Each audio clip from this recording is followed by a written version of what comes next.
Hello எல்லாருக்கும் வணக்கம் and welcome back to our channel. என்னதான் ஆச்சு நம்ம ரக்ஷிதா மகாலட்சுமிக்கு? ஒன்று ரெண்டு படங்கள் நடித்தாங்க, அதுவும் ரொம்ப ரொம்ப கவர்ச்சியாக ஃபயர் அப்படின்ற ஒரு படத்தில் நடித்தாங்க. அண்ட் அதுக்கப்புறமா அவங்களே வந்துட்டு இந்த மாதிரி படத்தில் இதுக்கப்புறம் நடிக்க மாட்டேன் அப்படின்னு சொல்லிட்டாங்க. ஆனால் நீங்கள் பார்த்தீங்கன்னா சமீப காலமாக அவங்களுடைய சமூக வலைத்தள பக்கத்தால், அதாவது இன்ஸ்டாகிராம் பக்கத்தில் பார்த்தீங்கன்னா முழுக்க முழுக்க கவர்ச்சி வீடியோக்களையும் புகைப்படங்களையும் மட்டுமே வெளியிட்டு வந்துக்கிட்டு இருக்காங்க. ஸோ கவர்ச்சியான படங்களில் நடிக்கவே மாட்டேன், அந்த மாதிரி கவர்ச்சியாக நடிக்கவே மாட்டேன்னு சொன்னவங்க எதுக்காக இவ்வளோ கவர்ச்சியான புகைப்படங்களை சமூக வலைத்தளத்தில் வெளியிட்டு வந்துக்கிட்டு இருக்காங்கன்னு தெரியல. இதை ஏன் இவ்வளோ மென்ஷன் பண்ணி சொல்லணும்னா, இதுக்கு முன்னாடி அவங்களோட இன்ஸ்டாகிராம் பக்கத்தில் ரொம்பவே க்யூட்டாக ஸ்மார்ட்டாக சாரீ இல்லை தாவணி கட்டிட்டு புகைப்படங்கள் தான் வெளியே வரும்.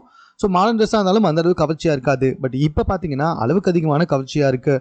இது எல்லாத்துக்கும் மேலே தற்போது வந்துட்டு பம்பு செட்டில் குளிக்கிற வீடியோவும் வெளியிட்டிருக்காங்க. கொஞ்ச நாளைக்கு முன்னாடி ஃபாரினில் போயிட்டு ஒரு கட்டடத்தில் நின்று டாப் ஆங்கிளில் வீடியோ எடுத்து அந்த வீடியோவும் வெளியிட்டு இருந்தாங்க. இப்படி தன்னுடைய சமூக வலைத்தள பக்கத்தில் உச்சக்கட்ட கவர்ச்சி வீடியோக்களை மட்டுமே பதிவு செய்து வந்துட்டு இப்போ என்னடானா இல்லை ஃபயர் படுத்த நினச்சா மாதிரி இதுக்கப்புறம் நடிக்கவே மாட்டேன் அப்படின்னு சொல்கிறது எந்த விதத்தில் நியாயன்றது தெரியல. எதுக்கு ரக்ஷிதா மகாலட்சுமி ட்ரை பண்ணுறாங்க?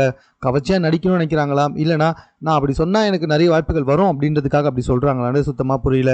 எது எப்படியா இருந்தாலும் அவங்களுடைய கவர்ச்சி புகைப்படங்களும் வீடியோக்களும் சமூக வலைத்தளத்தில் ரொம்ப வைரலாக அனைவராலும் பகிரப்பட்டு வந்துகிட்டு இருக்கு அப்படின்றதுல எந்த சந்தேகமும் கிடையாது. ஸோ இது சம்மந்தமாக உங்கள் கருத்து என்ன அப்படின்றத கமெண்ட்டில் தெரியப்படுத்துங்க. மேலும் இது போன்ற செய்திகளை உடனுக்குடன் தெரிந்து கொள்வதற்கு நம்ம சென்னை சேனலை சப்ஸ்கிரைப்